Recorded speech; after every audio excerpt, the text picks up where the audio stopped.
Hey everybody. I've been so busy I haven't had a chance to get nervous. I always like that. Thanks for coming. Welcome to the first Consciousness Beyond Chemtrails Conference and fundraiser.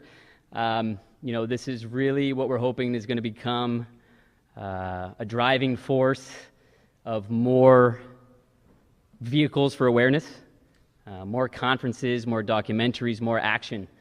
All of you here today in person and all of you here today online are taking action. I'm not sure if Harrison mentioned it, but everybody's watching online. They're going to be able to download all of the content after this event is over. They're going to be able to download every presenter and distribute it throughout their communities and get the word out. So we really want this to be able to go worldwide. It's really an honor to have not just a beautiful LA audience, but also to have an international audience, because this problem is certainly not isolated to Los Angeles. This is a worldwide issue. It's in minimum 29 countries. I'm sure there's many more. So we're able to reach everybody, which I think is excellent. I wanted to just talk for a moment of why I'm here and why I decided to put this event together.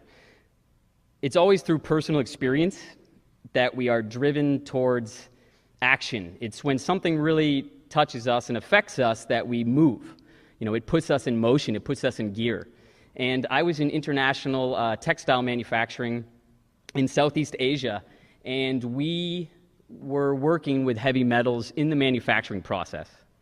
So what happened was a great deal of the workers on the manufacturing lines would actually suffer from heavy metal toxicity poisoning.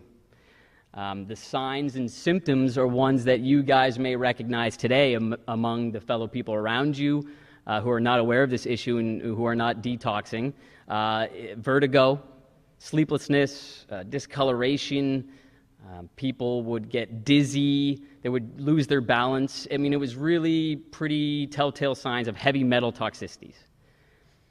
What we did at that time was we then developed a heavy metal-free textile manufacturing process. And the difference was amazing. It really was. The people who were working at the new facility didn't show any of the signs of the people working in the old manufacturing facility with the heavy metals. So that was kind of the background with heavy metal toxicity. And what happened was I moved to Central California, and I started to recognize the same heavy metal toxicity symptoms in myself that I saw in China.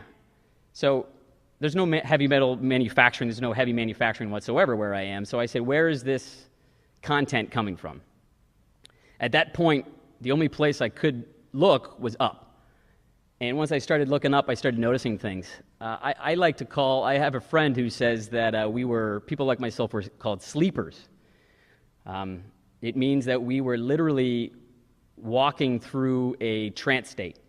So many of us see it today around us. There is a matrix which has been designed to keep us in a trance state. The media, the constant programming on television and advertising, it keeps us looking down, it keeps us in a trance state. It keeps us really out of the pursuit of consciousness and the pursuit of oneness, and it certainly doesn't have us looking towards corruptions against us.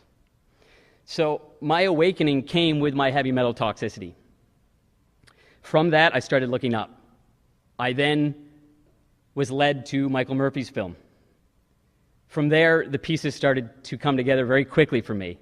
I had to take action in terms of finding out what was in the air, what was in the rain.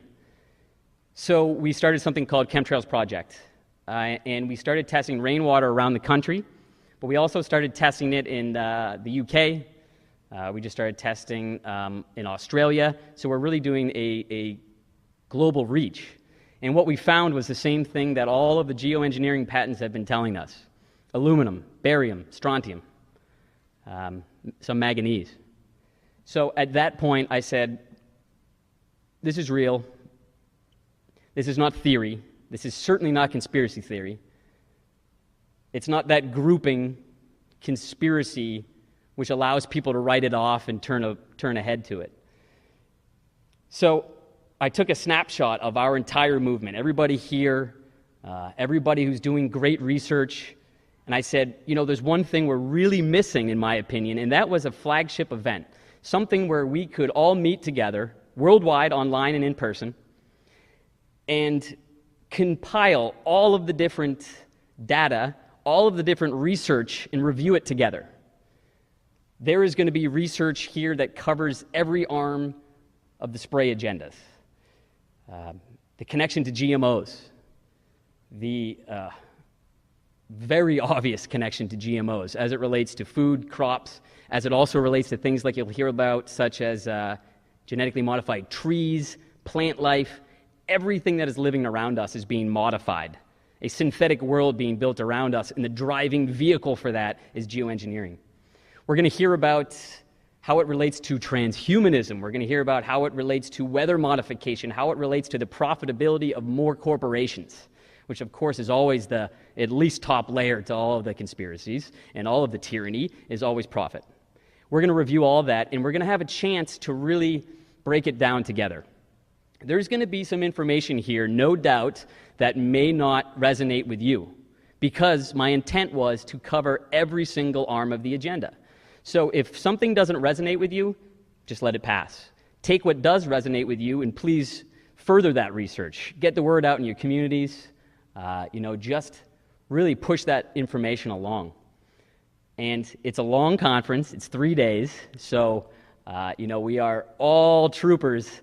We're sitting here, and you can see the passion from everybody, not just here, but, online. There are people around the world doing viewing parties. There's even people who set up a viewing party in a bar, and they're all getting together to watch it.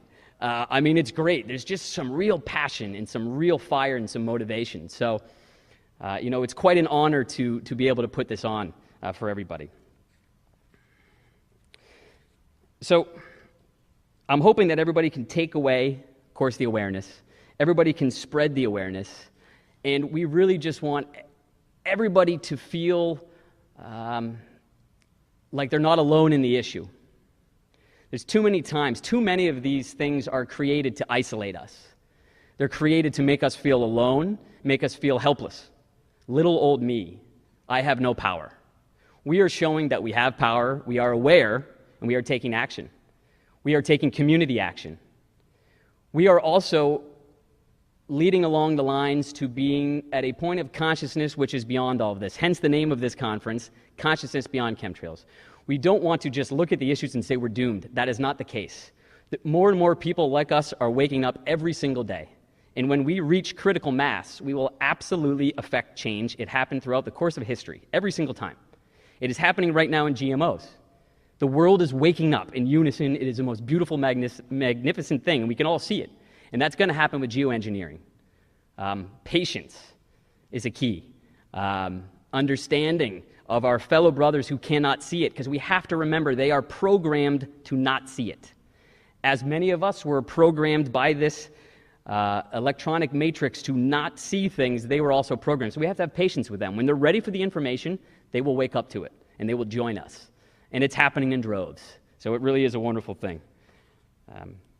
The last point I just wanted to leave with you guys is there's one thing that no tyranny can ever suppress, and that is the awakening. This awakening is not something that is one day you're like, hey, wait a minute, I think I understand that this is not normal contrails, or I think I understand that GMOs are not good for me. As all of you realize, I am sure, it is much more than that. It is a personal journey as well.